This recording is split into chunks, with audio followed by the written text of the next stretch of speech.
Stop everything you are doing. Close every other tab. Put your phone on silent. Because what you are about to hear will dismantle something inside you.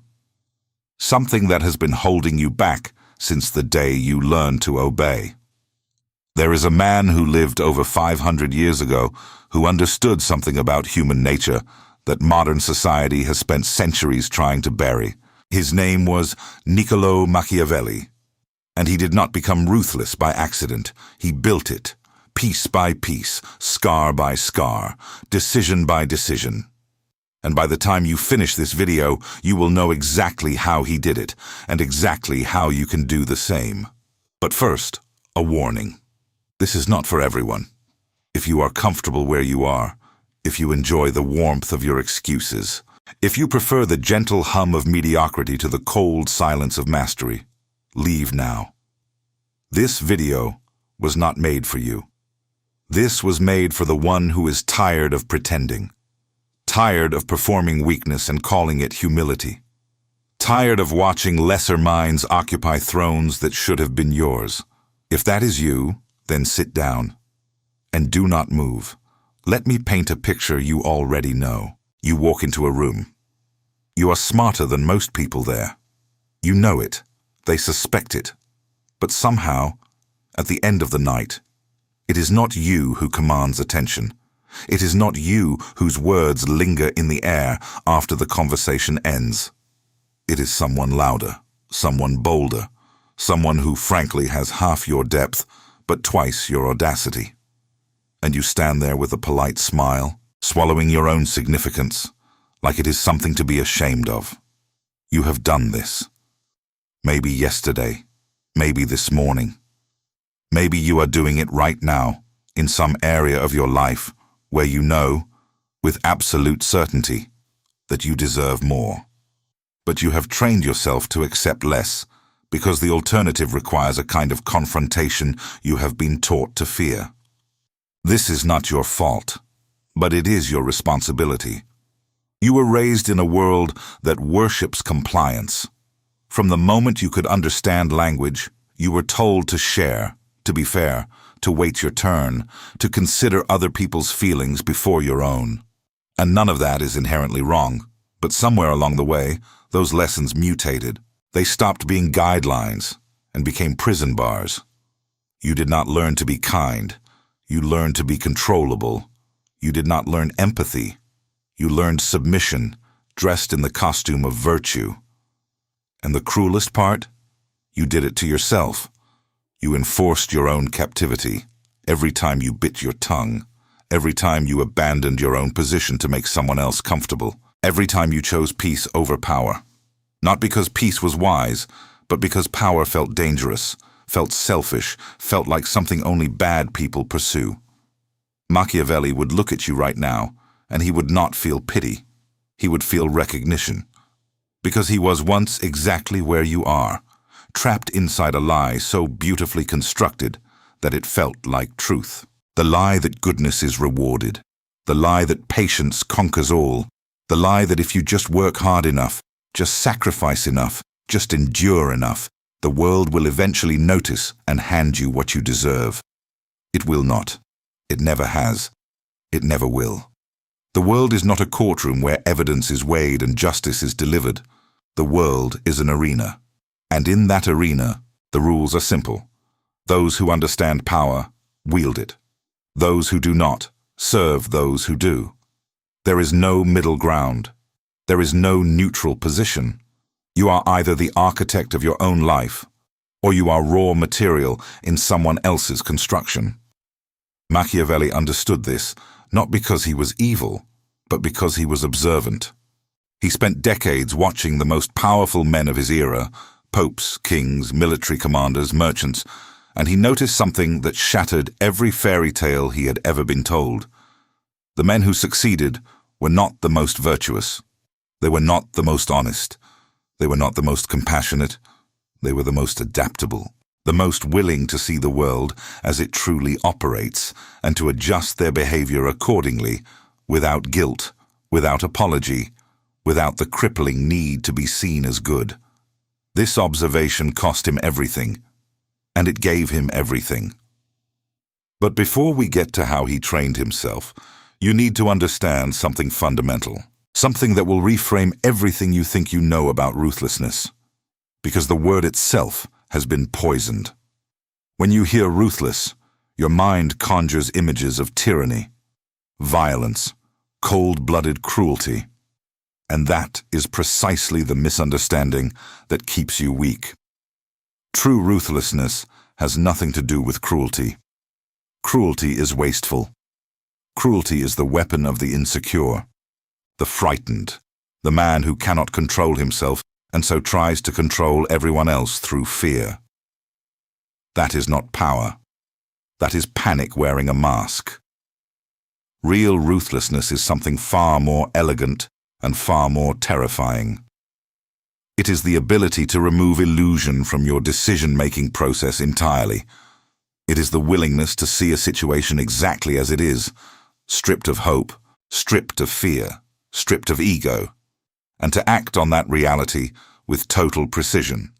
It is emotional surgery, and the patient is always yourself. Machiavelli performed this surgery on his own mind every single day, and the scalpel he used was observation. Here is what most people do not know about him. Before he ever wrote a single word of political theory, he spent 14 years as a diplomat for the Florentine Republic. 14 years. Not sitting in a library reading about power, walking through it, swimming in it, breathing it. He was sent on missions to the courts of France, to the Vatican, to the camps of warlords who could have had him killed with a gesture. He sat in rooms where the air was thick with deception, where every smile concealed a dagger, where every promise was a trap beautifully set. And he did not participate in the performance. He watched. While other diplomats were busy trying to impress, trying to flatter, trying to secure their own position through charm and obedience, Machiavelli was cataloguing. He was building an internal database of human behavior that would become the foundation of everything he later wrote. He watched how men behaved when they had power. He watched how they behaved when they lost it. He watched how they spoke to those above them and how their voice changed, sometimes in the same sentence, when addressing those below. He watched the gap between what people said and what people did. And he realized that this gap was not a flaw in human nature. It was human nature. The performance of virtue was universal. The practice of it was almost non-existent. And the men who thrived were not the best performers. They were the ones who understood the performance and used it. This is what I mean by training yourself to be ruthless. It is not about becoming cold. It is about becoming awake. It is about developing the discipline to look at every interaction, every relationship, every professional exchange, and ask yourself one question that Machiavelli asked himself 1,000 times. What is actually happening here? Not what appears to be happening. Not what they are telling you is happening. Not what you wish were happening. What is actually happening? Beneath the words, beneath the smiles, beneath the elaborate theater of human social life. When your colleague compliments your work in a meeting and then privately takes credit for it, what is actually happening? When someone tells you they care about you, but consistently makes decisions that serve only themselves, what is actually happening? When a friend asks for your advice and then does the exact opposite, what is actually happening? The answer is always the same. People are acting in their own interest. Always. Without exception. Even acts of apparent generosity, even moments of seeming sacrifice, even the most beautiful displays of selflessness. If you look closely enough, if you are honest enough, you will find the thread of self-interest woven through every single one. This is not cynicism. This is the foundation upon which all effective strategy is built. Machiavelli did not invent this truth. He simply refused to look away from it. And this refusal, this absolute, bone-deep commitment to seeing clearly, is the first pillar of the ruthlessness he trained in himself. You cannot be strategic if you are living inside a fantasy. You cannot outmaneuver someone whose motivations you refuse to acknowledge. You cannot protect yourself from a threat you insist on calling a friend. Clarity first. Always clarity first. Now let me tell you about the moment this clarity was tested beyond anything Machiavelli could have imagined. Because theory is worthless without trial. And the trial that came for him was designed to break every bone in his philosophy. The year was 1512. Machiavelli was 43 years old. He had spent over a decade as one of the most influential political figures in Florence. He had built alliances, crafted policies, and navigated some of the most treacherous political waters in European history. He was respected. He was feared. He was needed. And then, in the span of weeks, it was all gone. The Medici family, backed by papal authority and Spanish military force, overthrew the republic Machiavelli had served. The government he had dedicated his adult life to building was demolished. His position was eliminated. His name was placed on a list of enemies of the new state. And just like that, the man who had been indispensable became disposable.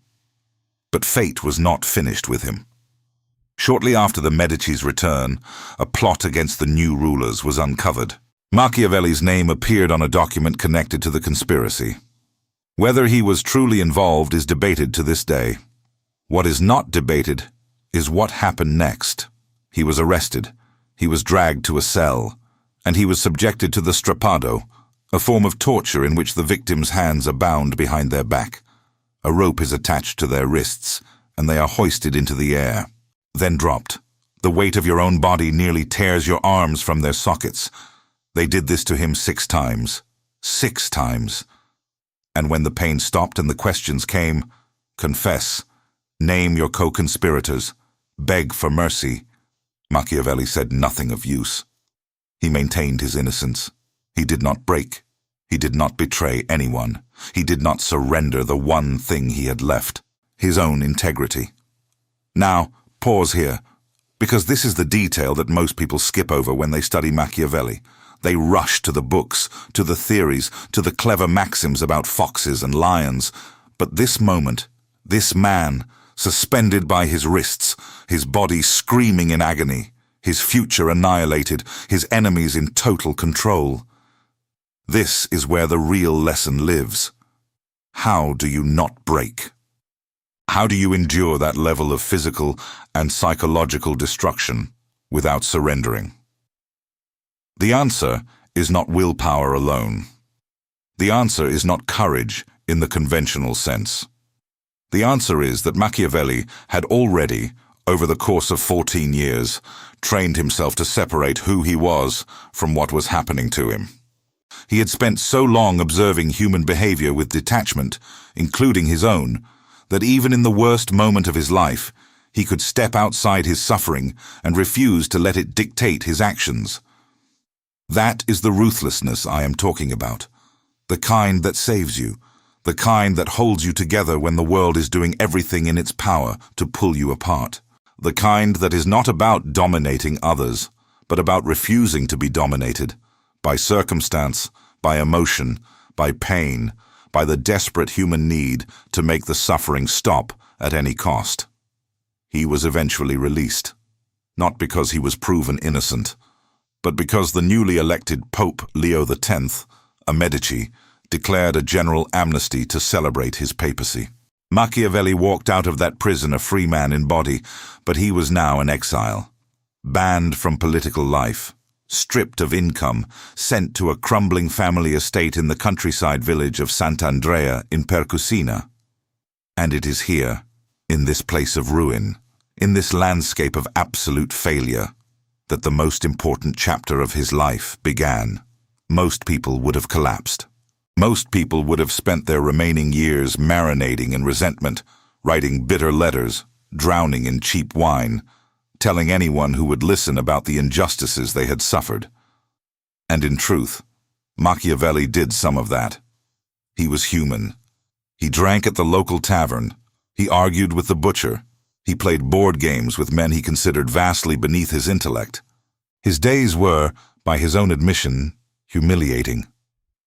But his nights were something else entirely. Every evening as the sun sank below the Tuscan hills, Machiavelli would walk back to his farmhouse and perform a ritual that should be studied by every person alive. He would strip off his muddy, sweat-stained farm clothes, the uniform of his humiliation, and he would dress himself in the finest garments he owned, the robes of a statesman, the clothes of the man he once was. And then he would enter his small study, close the door, and for 4 hours he would read. He would think. He would write. He described this in his famous letter to Vittori. He said he entered the ancient courts of ancient men, where, being lovingly received, he fed on that food which was uniquely his and for which he was born. He said that for 4 hours he felt no boredom, forgot every trouble, had no fear of poverty, and was not frightened by death. Do you understand what he was doing? He was not hiding from his pain. He was transmuting it. He was taking the raw, ugly material of his suffering and running it through the furnace of his intellect until it became something permanent, something indestructible, something that would outlive every enemy who had tried to destroy him. This is the training. This is how you become ruthless, not by hardening your heart, but by sharpening your mind to such a fine edge that nothing, no loss, no betrayal, no humiliation, can dull it. By building a fortress inside yourself that exists independent of your circumstances. By learning to use your darkest hours as fuel rather than allowing them to become your grave. And from that fortress, from those 4 sacred hours each night, Machiavelli produced the work that would echo across half a millennium. He wrote The Prince. He wrote the Discourses on Livy. He wrote plays, histories, and letters of such piercing insight that scholars still argue over their meaning today. The man the world tried to erase became immortal, not despite his suffering, because of it. And that is the question you need to sit with right now, before we go any further. What are you doing with your suffering? What are you building with the raw material of your pain? Because you have pain. Everyone does. The difference between the man who drowns and the man who builds a ship is not the size of the ocean. It is what they do with the wood that washes ashore.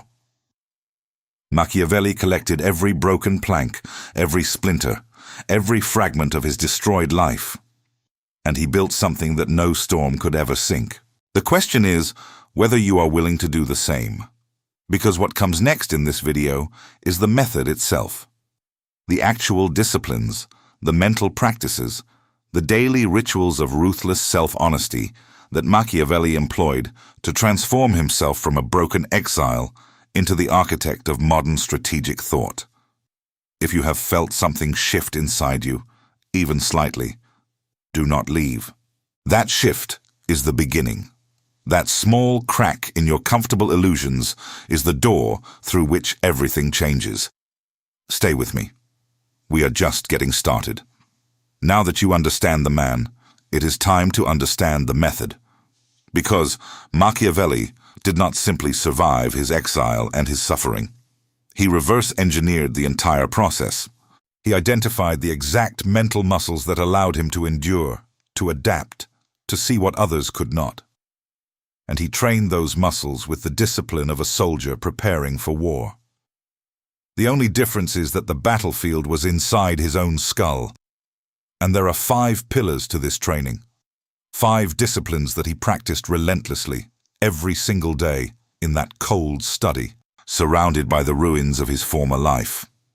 If you absorb these 5 pillars and begin to apply them, not tomorrow, not next week, but tonight, your mind will begin to operate on an entirely different level. A level where most of the things that currently terrify you will simply stop mattering. Not because you become numb, but because you become precise. The first pillar is the discipline of radical observation. Machiavelli believed that the greatest weakness of the human mind is its tendency to see what it wants to see, rather than what is actually there. He observed this in every court he visited, in every negotiation he conducted, in every leader he studied. The men who failed, and he saw many fail spectacularly, almost always failed for the same reason. They mistook their desires for reality. They wanted their allies to be loyal, so they assumed loyalty. They wanted their strategies to succeed, so they ignored evidence of failure. They wanted the world to be fair, so they acted as though it were, and the world punished them for this with absolute indifference. Machiavelli trained himself to do the opposite. He developed what can only be described as a compulsive relationship with truth, not moral truth, not philosophical truth, operational truth. The truth of how things actually function when you strip away the rhetoric and the performance and the wishful thinking. Here is how he did it, and here is how you must do it. Every single day, you must practice looking at a situation in your life, any situation, and asking yourself, if I had no emotional investment in this, what would I see? If this were happening to a stranger, how would I evaluate it? If I had to bet money on what will happen next, based purely on the evidence, what would I wager? These are not comfortable questions. They are surgical questions, and they will cut away the tissue of illusion that is currently blinding you to the reality of your own circumstances. Think about your career right now. Not the story you tell yourself about your career, not the narrative of progress and ambition and eventual success, the raw data. Are you advancing at the rate you should be? Are the people above you actually invested in your growth? Or are they using you as a reliable producer of value while giving promotions to those who play the political game more effectively? Is your talent being recognized, or is it being consumed? Most people cannot answer these questions honestly, because honesty hurts.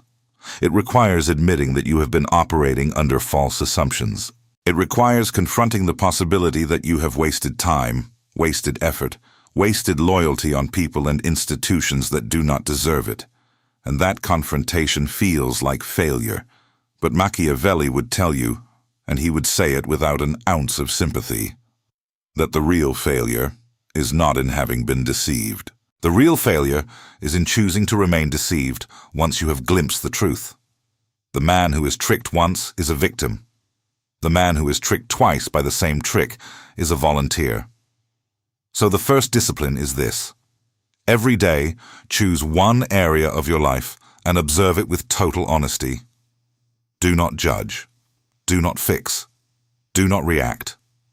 Simply see. Train your eyes to see what is, not what should be. Do this for 30 days, and you will begin to notice something extraordinary. The fog lifts, the noise quiets, and you begin to see patterns of behavior in others and in yourself that were always there but invisible because you did not want to see them. The second pillar is the discipline of emotional detachment. This is perhaps the most misunderstood element of Machiavelli's philosophy. When people hear emotional detachment, they imagine a cold, unfeeling machine. A psychopath, a man incapable of love or compassion or joy. That is not what this means.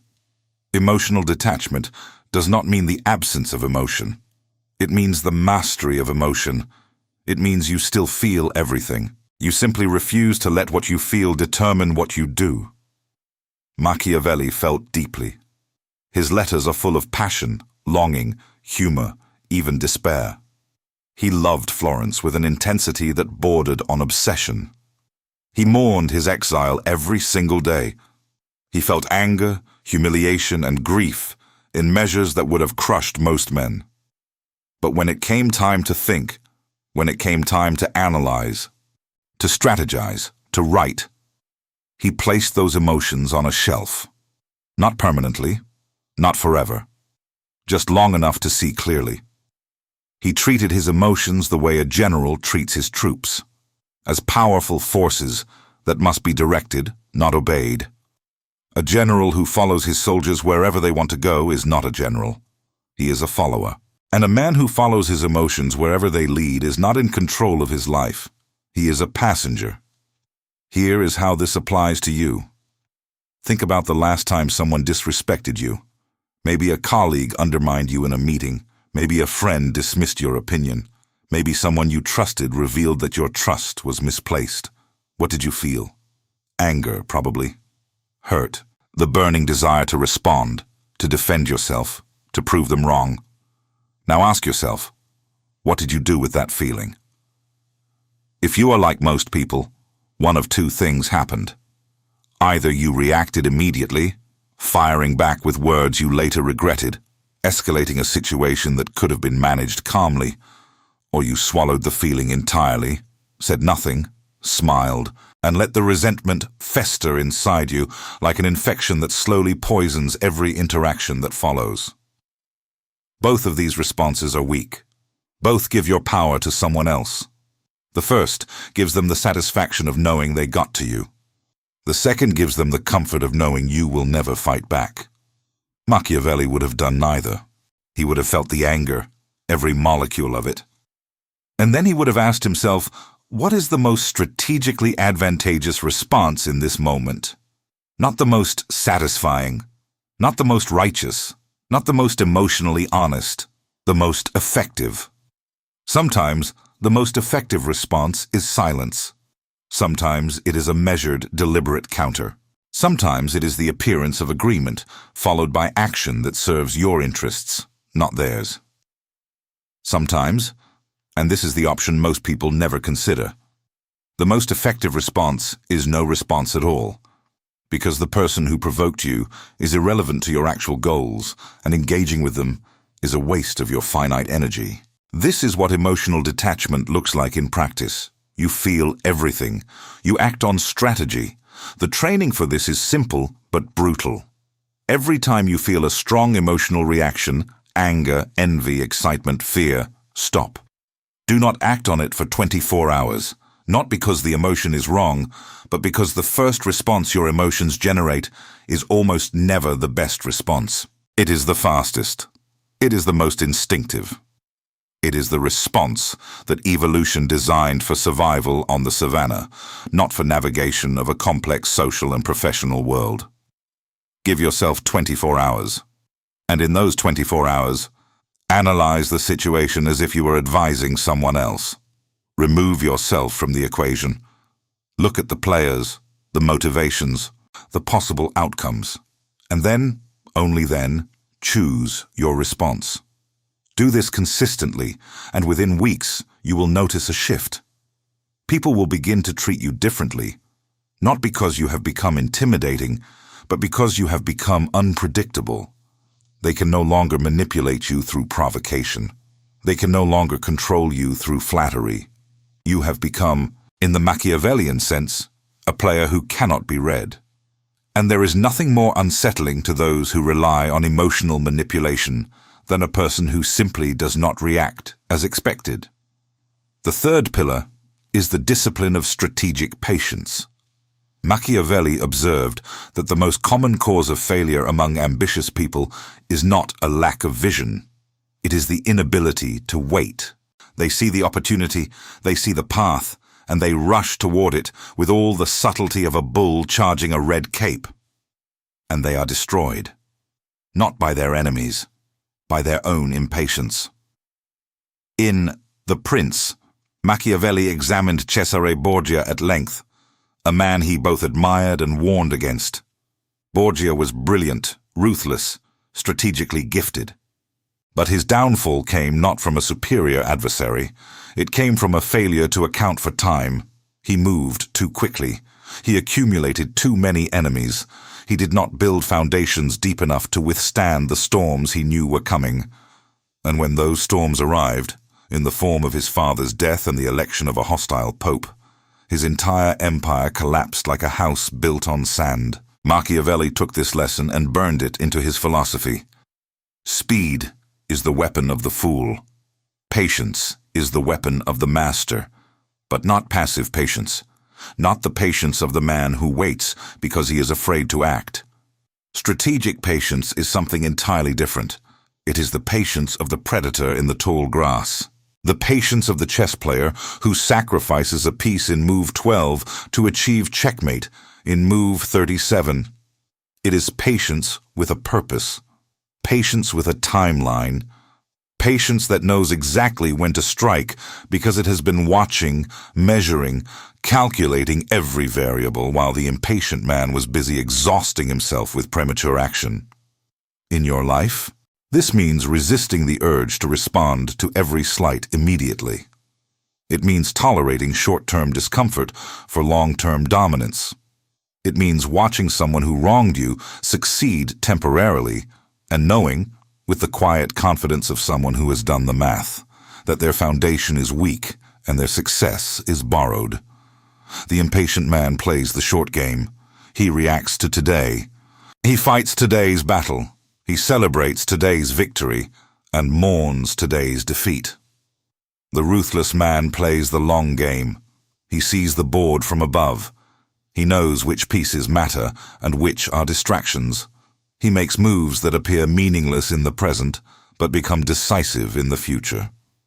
And by the time his opponents realize what is happening, it is already too late. Machiavelli practiced this discipline throughout his entire exile. For years, he wrote letters to the Medici, not begging, not groveling, but carefully positioning himself as a man of unique value. He dedicated The Prince to Lorenzo de' Medici, the grandson of the man whose family had destroyed him, not out of weakness, but out of strategy. He was planting a seed. He was making himself indispensable to the very people who had discarded him. He was playing a game so long, so intricate, so patient, that most of his contemporaries did not see it at all. And eventually, it worked. Not as quickly as he hoped. Not in the exact form he wanted. But the Medici did begin to consult him. They did begin to value his insight. They did invite him back, partially, slowly, into the political sphere he had been banished from. He did not storm the gates. He made the gates open themselves. The fourth pillar is the discipline of adaptive identity. This is where Machiavelli becomes truly dangerous, because this discipline challenges something most people hold sacred. The idea of a fixed, authentic self. In The Prince, Machiavelli wrote one of the most controversial passages in the history of political thought. He said that a leader must be a great pretender and dissembler. He said that everyone sees what you appear to be, and few experience what you really are. He said that the one who deceives will always find those who allow themselves to be deceived. Now, before you recoil from this, consider what he is actually saying. He is not advocating dishonesty for its own sake. He is recognizing a fundamental truth about human interaction. People do not respond to who you are. They respond to who they perceive you to be. And the gap between those two things, your reality and their perception, is the space in which all power operates. The weak man tries to eliminate this gap. He wears his heart on his sleeve. He tells everyone exactly what he thinks and feels. He calls this authenticity and considers it a virtue. And the world eats him alive, because the world does not reward transparency. The world rewards strategic self-presentation. The ability to be calm when you are terrified. The ability to appear confident when you are uncertain. The ability to seem generous when you are calculating. The ability to project strength when you are recovering from a devastating blow. This is not lying. This is survival. Machiavelli trained himself in this discipline by observing the most successful leaders he encountered. He noticed that they all shared one trait: the ability to be whoever the moment required them to be. Not randomly, not inconsistently, but with the precision of an actor who has studied his role so deeply that the performance becomes indistinguishable from reality. In a negotiation with a powerful adversary, they were humble, measured, respectful, giving the impression of submission while gathering information and positioning their pieces. In front of their troops, they were fierce, resolute, larger than life, because troops do not follow doubt. In the presence of their allies, they were warm, generous, loyal, because alliance is built on the perception of shared interest. And in private, alone with their thoughts, they were none of these things. They were simply strategic. Calculating the next move, evaluating every relationship as an equation of cost and benefit. You must learn this discipline, not to become a manipulator, but to stop being manipulated. Because right now, your transparency is a weapon that others use against you. When you show your anger, they know how to provoke you. When you show your desire, they know how to withhold from you. When you show your fear, they know how to control you. Machiavelli would tell you to show people exactly what serves your purposes. Smile at your enemy not because you have forgiven him, but because your smile confuses him. Be silent when provoked, not because you have nothing to say, but because your silence terrifies those who expected a reaction. Appear content in your exile, not because you are at peace, but because contentment in the face of loss is the most unsettling signal you can send. This is the discipline of adaptive identity. It is not about being fake. It is about being strategic in what you reveal, to whom, and when. The most powerful version of you is not the one that shows everything. It is the one that shows exactly what is needed. Nothing more, nothing less. The fifth pillar is the discipline of productive darkness. This is the discipline that makes all others possible, and it is the one Machiavelli practiced most consistently during his exile. Everyone suffers. Everyone encounters darkness, loss, failure, betrayal, humiliation, grief. The question is not whether darkness will come. The question is what you build from it. Most people treat their suffering as a prison sentence. They endure it.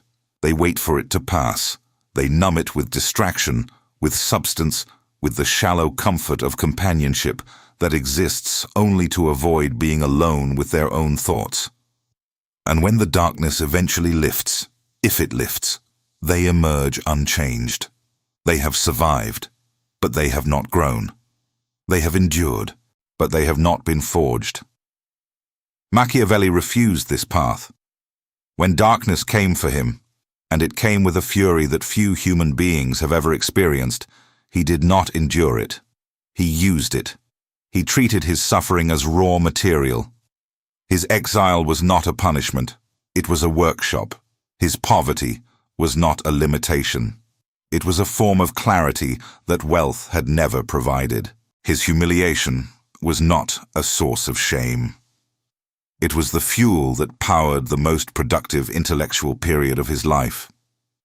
Every night in that study, when he put on his robes and sat before his candle and his books, he was not escaping the darkness. He was entering it deliberately.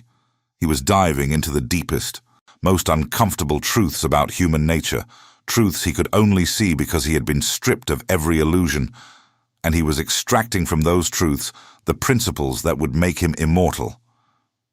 This discipline requires something that modern culture has almost entirely destroyed: the ability to sit with your own pain without trying to fix it, numb it, or flee from it. To look at your failure, your loss, your betrayal, and instead of asking, "Why me?" ask, "What can I build from this?" It is the difference between the man who is burned by fire and the man who learns to forge steel. Machiavelli forged steel. Every word of The Prince, every insight in the discourses, every razor-sharp observation about human nature, all of it was forged in the fire of a man who refused to let his darkness be wasted. And you can do the same. Whatever you are going through right now, whatever loss, whatever failure, whatever betrayal has brought you to this video, it is not the end. It is material, raw, painful, ugly material. But in the hands of someone with the discipline to use it, that material becomes armor. It becomes a blade. It becomes the foundation of something that no future suffering can destroy. These 5 pillars, radical observation, emotional detachment, strategic patience, adaptive identity, and productive darkness, are not abstract concepts. They are daily practices. They are the mental equivalent of physical training. And just like physical training, they produce no results if practiced once and then abandoned. They must become part of who you are, part of how you process the world, part of the lens through which you view every interaction, every decision, every moment of your waking life. Machiavelli did not practice these disciplines occasionally. He practiced them obsessively. For years, in exile, in poverty, in silence. And when the world finally turned its attention back to him, when the books were published, when the ideas spread, when the name Machiavelli became synonymous with strategic intelligence, it was not because he had been lucky. It was because he had been relentless. Now you might be asking, how do I actually start? How do I take these principles and apply them in my actual life, in my job, my relationships, my daily interactions? That is exactly what we will explore next.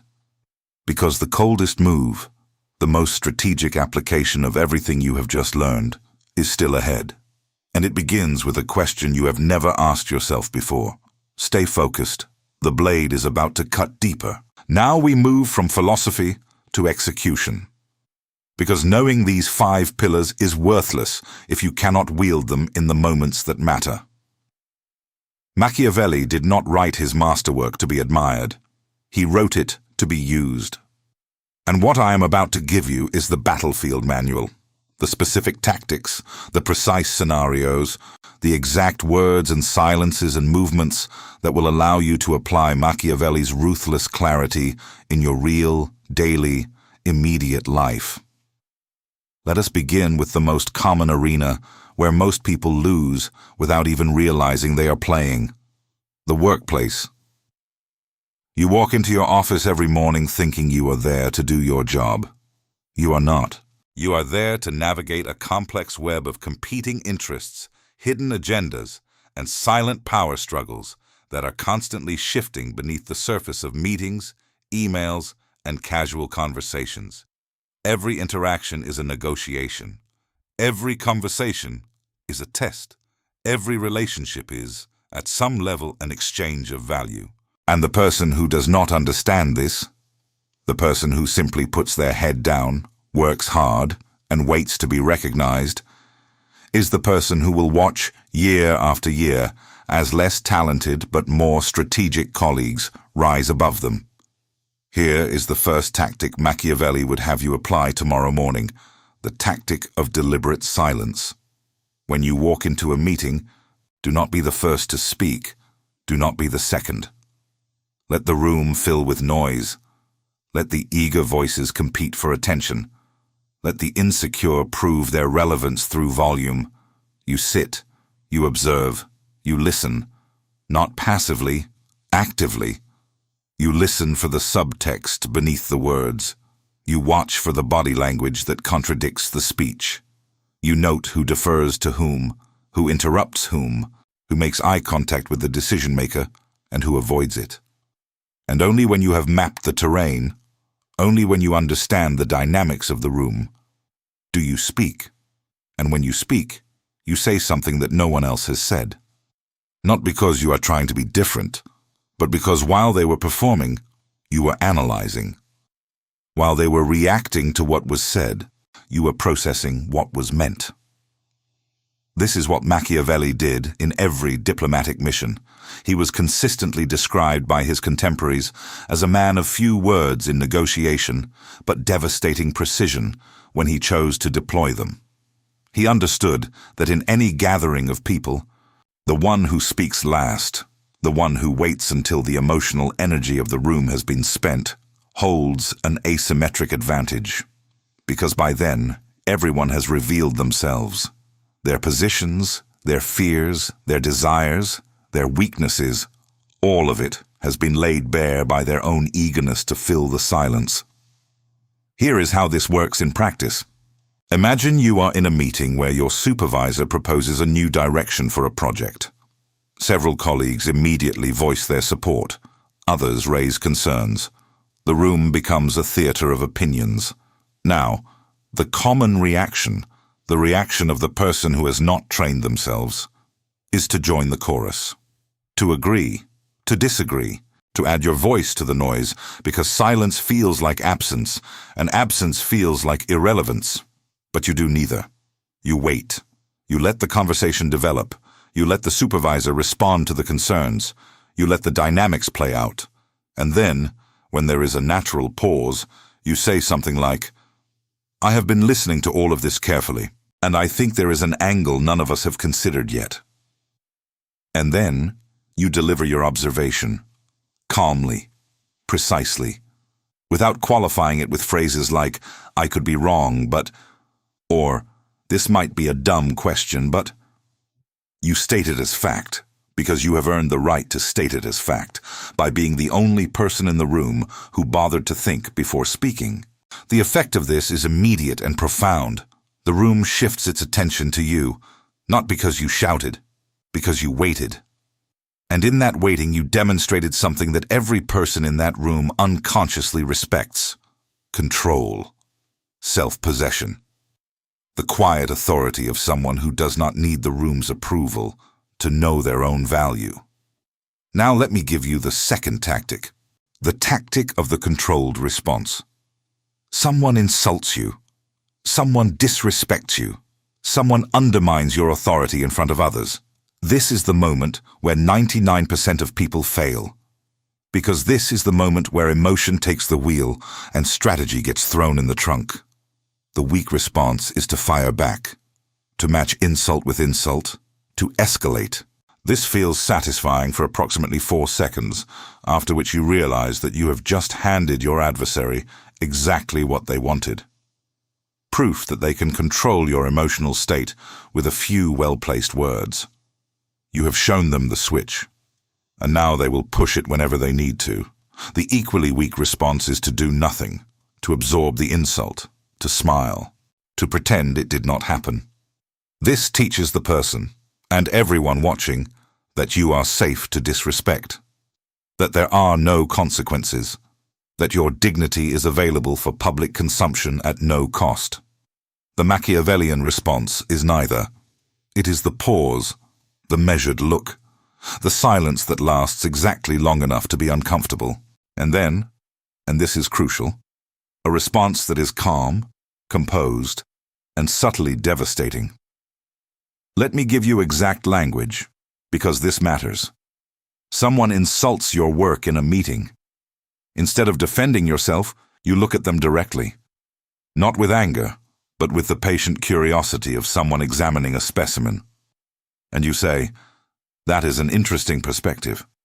Could you walk us through the data that supports that?" Or, "I appreciate the honesty. Let me take a moment to consider what you have said." Or, if the insult was personal rather than professional, the most devastating response of all. Absolute silence, followed by the smallest possible smile, followed by a complete change of subject, as if the insult were so insignificant that it did not even register. What you are doing here is demonstrating, in real time, in front of witnesses, that their words have no power over you. You are showing that your emotional equilibrium is not a toy they can break. You are establishing, without saying it directly, that you operate on a level they cannot reach, not through aggression, through impenetrability. And the next time they consider testing you, they will remember that pause, that look, that unshakable calm, and they will hesitate. Not because they are afraid of what you will do, but because they do not know what you will do. And uncertainty, Machiavelli understood this better than anyone, is the most powerful form of deterrence. The third tactic, the tactic of strategic generosity. This one surprises people, because it seems to contradict everything we have discussed about ruthlessness. But Machiavelli was never opposed to generosity. He was opposed to wasteful generosity, generosity without purpose, generosity motivated by the need to be liked rather than the desire to be strategic. In The Prince, Machiavelli made a distinction that most readers miss. He said that a prince should avoid being hated, not loved. Being loved is optional, but being hated is dangerous because hatred motivates people to act against you in ways that mere dislike does not. And one of the most effective ways to avoid hatred while maintaining power is strategic generosity, giving to others in ways that cost you little but create disproportionate loyalty. Here is what this looks like in your life. You have a colleague who is struggling. Their workload is excessive, their morale is low, their position in the team is precarious. The common person ignores this because it is not their problem. The weak person helps out of pure altruism and gets taken advantage of.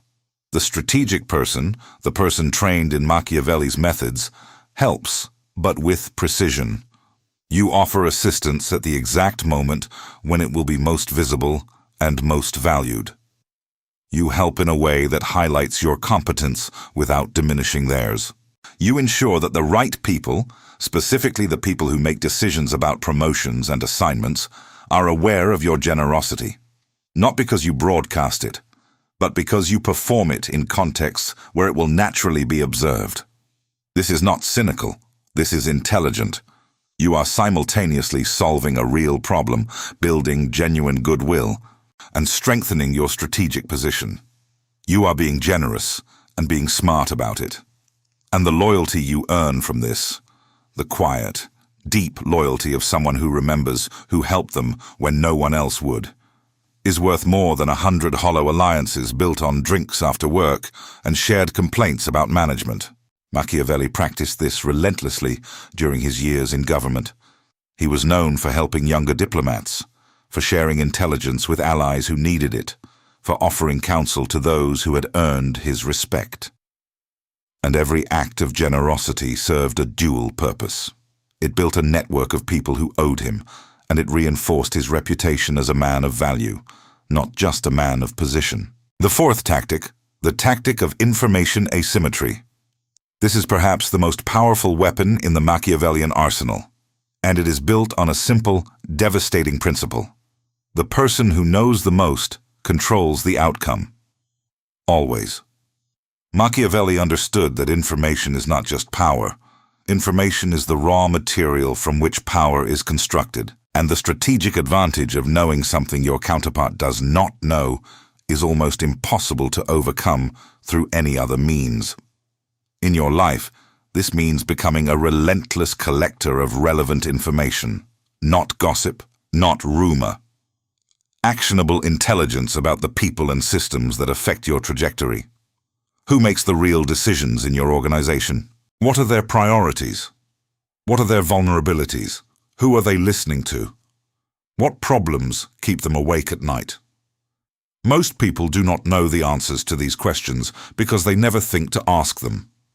They operate on the assumption that meritocracy is real, that good work is automatically recognized, and that the official hierarchy reflects the actual distribution of power. None of this is true. In any organization, the real power structure is invisible. It operates through informal relationships, unspoken agreements, and mutual dependencies that are never listed on any organizational chart. Your job, if you want to apply Machiavelli's methods, is to map this invisible structure with the patience and precision of a cartographer charting unknown territory. Who depends on whom? Who owes favors to whom?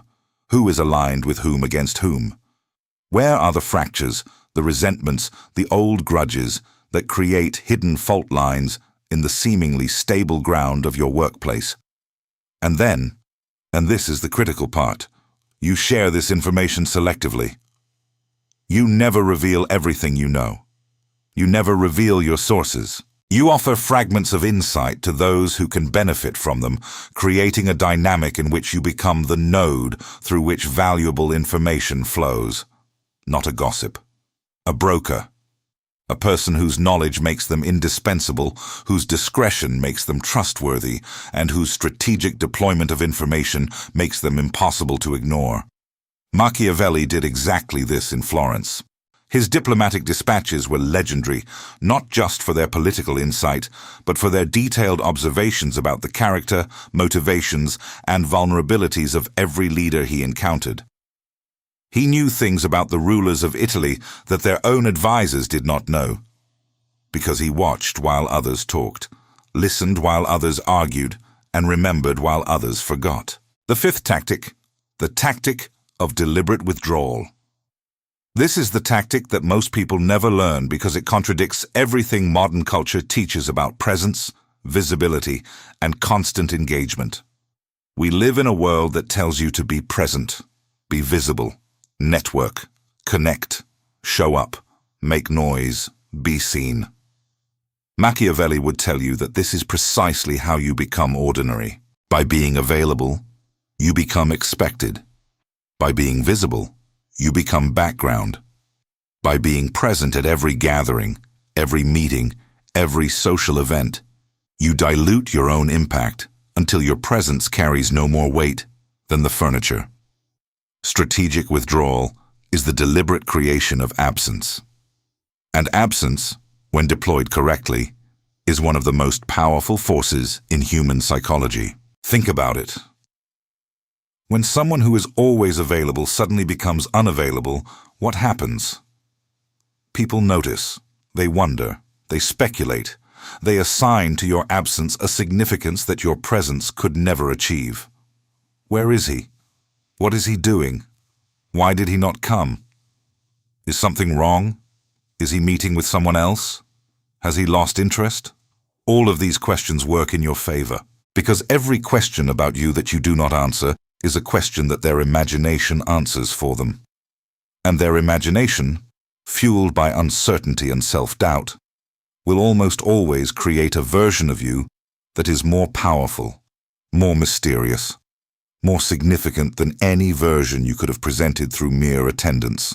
Machiavelli experienced this involuntarily during his exile.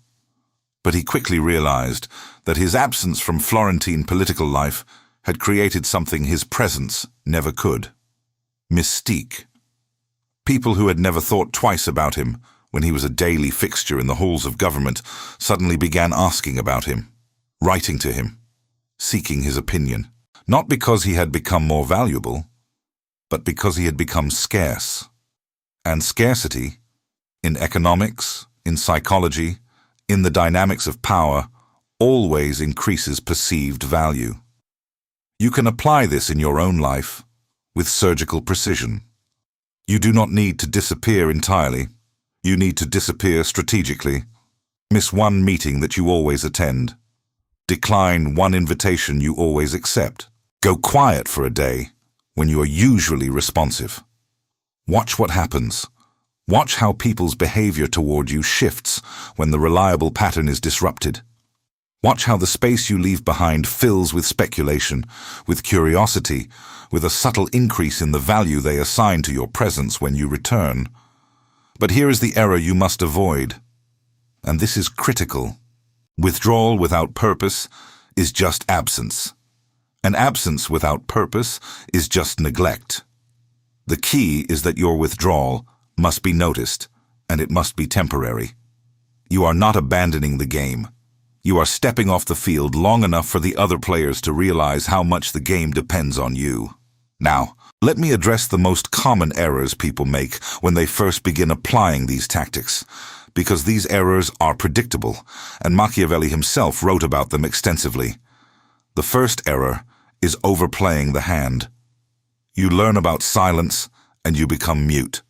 You learn about emotional detachment, and you become robotic. You learn about strategic withdrawal, and you vanish completely. This is not strategy. This is performance. And people see through performance quickly. The goal is subtlety. The goal is a shift so gradual that people feel the change but cannot point to the moment it happened. If someone can identify exactly what you are doing it badly. The second error is applying these tactics universally. Machiavelli was explicit about this. The wise man adapts his approach to the circumstances. You do not treat your closest friend the same way you treat a professional rival. You do not deploy the same silence in a romantic relationship that you deploy in a boardroom. Context determines strategy, always. The man who applies a single tactic to every situation is not strategic. He is a hammer looking for a nail. The third error is confusing ruthlessness with cruelty. I cannot emphasize this enough. If your application of these principles causes unnecessary suffering to people who have done you no harm, you have failed. You have not understood Machiavelli. You have become the caricature of Machiavelli that his enemies created to discredit him. True ruthlessness is efficient. It achieves its objective with the minimum necessary force. Cruelty is wasteful. It damages relationships, creates enemies, and builds a reputation that will eventually collapse under the weight of its own hostility. The fourth error is impatience with results. These tactics are not magic spells. They are disciplines. They compound over time. The man who tries silence for one meeting and then abandons it because it did not immediately produce a promotion has understood nothing. Machiavelli spent 14 years observing before he wrote a single word of political theory. He spent another decade in exile before his work began to circulate widely. The results are not immediate. They are inevitable, if you are consistent. The fifth error, and perhaps the most dangerous, is losing yourself in the strategy. This is the shadow side of adaptive identity. When you spend so long presenting a strategic version of yourself to the world, there is a risk that you forget who you actually are. That the mask becomes the face. That the performance becomes the only reality. Machiavelli guarded against this through his nightly ritual. Those 4 hours in the study were not just about reading and writing. They were about returning to himself, stripping away the day's performances and sitting, alone and unmasked, with his own thoughts. This is essential. You must have a space, physical, mental, or both, where the strategy ends and the truth begins. Where you can be exactly who you are without calculation. Where you can feel without analyzing. Where you can simply exist. Without this space, the strategy consumes you. And a man consumed by his own strategy is no longer its master. He is its prisoner. At this point in our journey together, something has shifted. You can feel it. The way you are processing these words is different from the way you processed the words at the beginning. You are no longer just listening. You are calculating. You are already looking at your life through a different lens. You are already identifying the places where silence would serve you better than speech. The moments where patience would outmaneuver urgency. The relationships where withdrawal would increase your value more than presence ever could. This shift is the beginning of your transformation. And the final stage, the most powerful, the most permanent, the most dangerous, is still ahead. Because in the last part of this video, we are going to talk about the one thing Machiavelli understood better than anything else. The thing that made his ruthlessness not just a tool, but an identity. The thing that separated him from every political thinker before or since. And it is the one truth that once you understand it, cannot be unlearned. Stay until the end. You owe yourself that much. You are not the same person who started this video. And you know it. Something in your chest has tightened. Something in the back of your mind has unlocked. There is a clarity forming behind your eyes that was not there an hour ago. It is uncomfortable. It should be.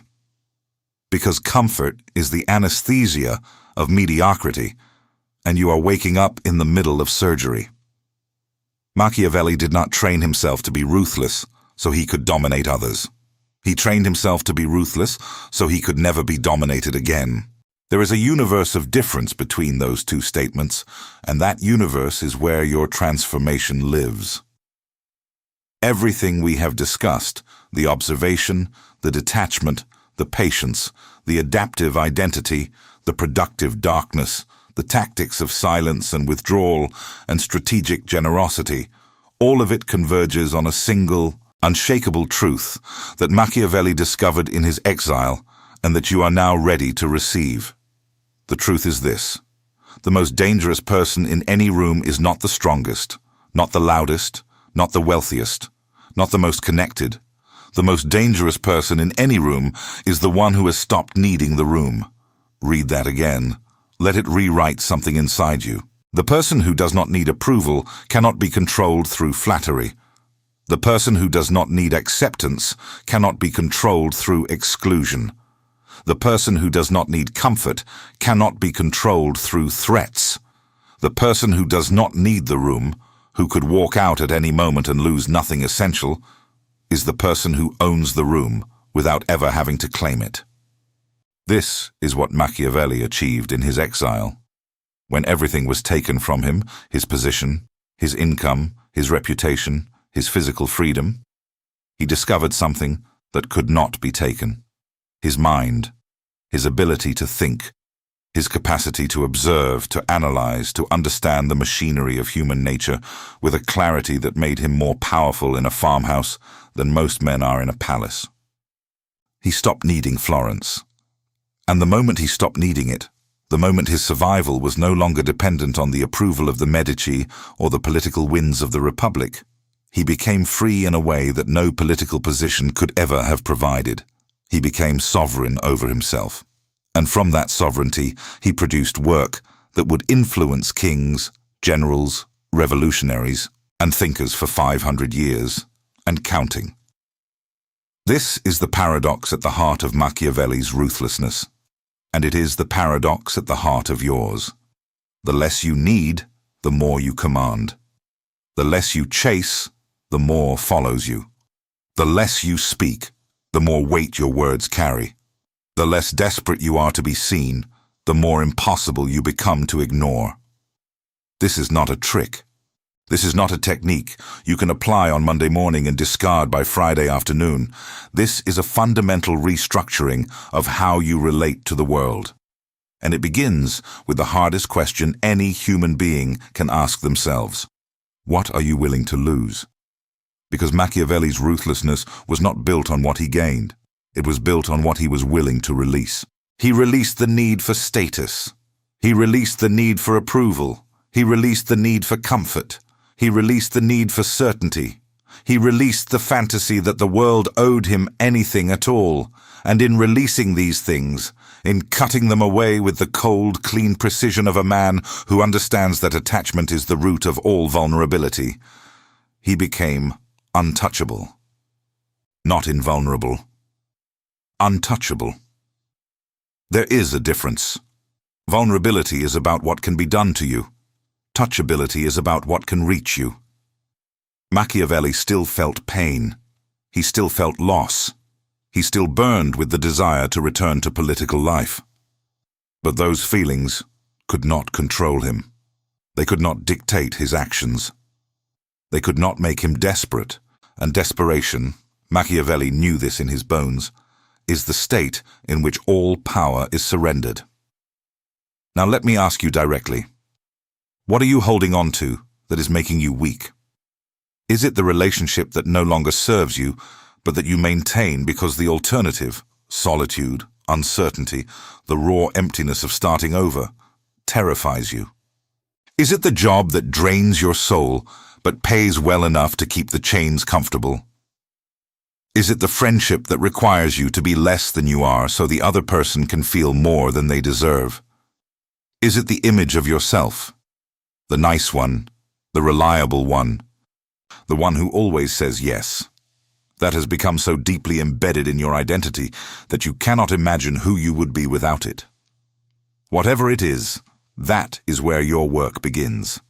Not with other people, not with tactics, not with strategies, with the brutal, beautiful, terrifying act of letting go of whatever is keeping you small. Machiavelli had this forced upon him by circumstance. You have the opportunity to choose it voluntarily. And voluntary surrender of attachment is infinitely more powerful than forced surrender, because it is done from a position of strength, not weakness. When life takes something from you, you are a victim.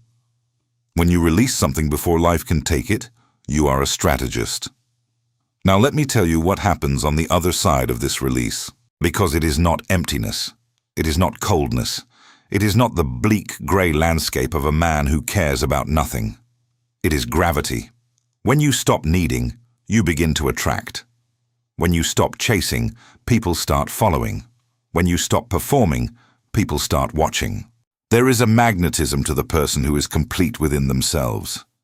A gravitational pull that operates on a level most people cannot consciously identify, but that everyone unconsciously responds to. You have felt this. You have been in the presence of someone who radiates a quiet, unshakable self-possession. Someone who does not need your laughter, your agreement, your admiration, and precisely because they do not need it, you find yourself wanting to give it. That person has what Machiavelli would call gravitas, a weight of presence that is not performed but simply is. It comes from the inside, from the work done in private, from the scars that were transmuted into steel, from the nightly ritual of sitting alone with truth and refusing to flinch. You can build this. It is not a gift. It is not a talent. It is the inevitable result of the 5 disciplines practiced consistently over time. Radical observation strips away your illusions. Emotional detachment frees you from reactive behavior. Strategic patience teaches you to play the long game. Adaptive identity gives you the flexibility to navigate any environment. And productive darkness transforms your suffering into the fuel for your ascent. Together, these disciplines do not make you ruthless in the way the world fears. They make you ruthless in the way the world respects. They make you the kind of person who walks into a room and shifts its energy without saying a word. The kind of person who speaks once in a meeting and changes the direction of the conversation. The kind of person who leaves and is missed more than they were appreciated when they were present. This is the version of you that has been waiting. Not behind some magical door, not at the end of some self-improvement journey. Right here, right now, buried under the weight of other people's expectations, your own self-imposed limitations, and the comfortable lies you have been telling yourself to avoid the discomfort of change. Machiavelli found this version of himself in a farmhouse, in poverty, in exile. He did not need a palace. He did not need an army. He did not need the approval of a single living soul. He needed 4 hours of silence, a candle, a desk, and the terrifying willingness to look at the world without blinking.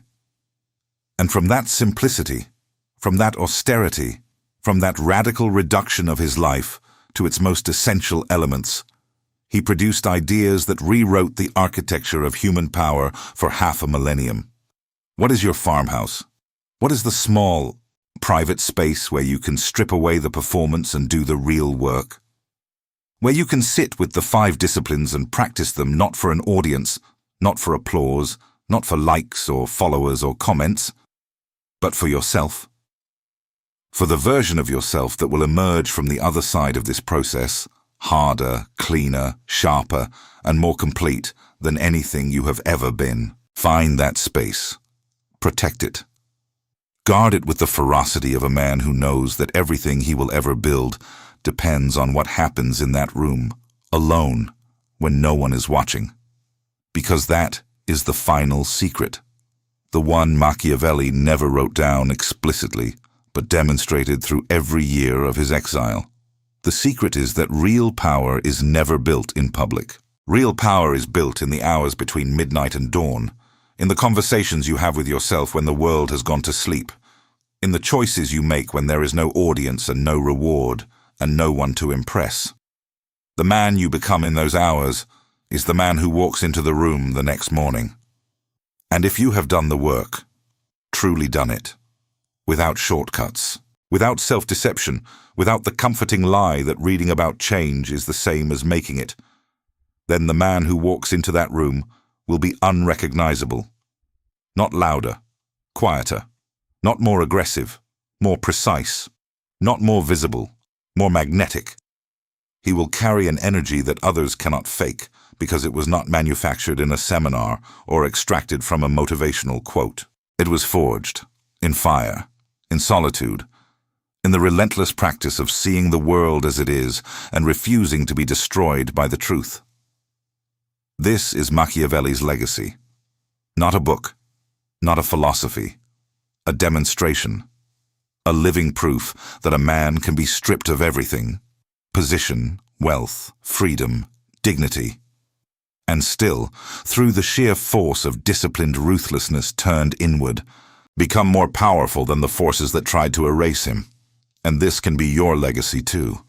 Not on his scale, perhaps, not in the pages of history, but in the only arena that truly matters, the arena of your own life, where the battles are real, where the losses cut deep, where the victories are not celebrated by crowds but felt quietly and permanently in the marrow of your bones. You have everything you need. You have always had it. The 5 pillars are not new tools. They are ancient tools that were hidden from you by a world that benefits from your weakness. Machiavelli found them 5 centuries ago, and tonight, in whatever space you call your own, you can begin the same work he began in that cold Tuscan study. Strip away the performance. Sit with the truth. Ask yourself the hard questions. And do not flinch when the answers come. That is the training. That is the method. That is how Machiavelli built himself into something the world could not break. Now it is your turn. If this message reached something inside you, something real, something that goes beyond entertainment or curiosity, then I ask you to do one thing. Comment below with 5 words. Just 5. The words are, "My silence is my sovereignty." This is not a comment. It is a declaration, a quiet, private statement between you and whatever is watching over your life that you have decided, here, tonight, in this moment, that the training begins now, that you will no longer participate in your own diminishment, that you are done performing weakness for an audience that has never deserved your strength. And if you choose to subscribe to this channel, understand what you are doing. You are not clicking a button. You are stepping into a fortress, a place built for those who have decided that the comfortable path is a trap and that the only road worth walking is the one that leads through darkness toward mastery. You are joining a silent alliance of people who have looked at the world, seen it clearly, and decided to build something better. Not out there, but in here, inside themselves. This is not motivation. This is architecture. And every video on this channel is another brick in the wall of the person you are becoming. Go now. Find your study. Light your candle. Put on your robes, not literally, but spiritually. Dress yourself in the identity of the person you are training to become. And sit with the great minds. Read, think, write. Question everything you have been told and everything you have told yourself. Do this tonight. Do this tomorrow. Do this every night for the rest of your life. And when the world comes for you, and it will, because the world always tests those who dare to rise, you will not flinch. You will not break. You will not beg. You will be ready, because you trained yourself, the way Machiavelli did, in silence, in darkness, in the ruthless, beautiful discipline of becoming exactly who you were meant to be. Go now, and let your silence be your sovereignty, not your prison. That is the difference. And now you know it.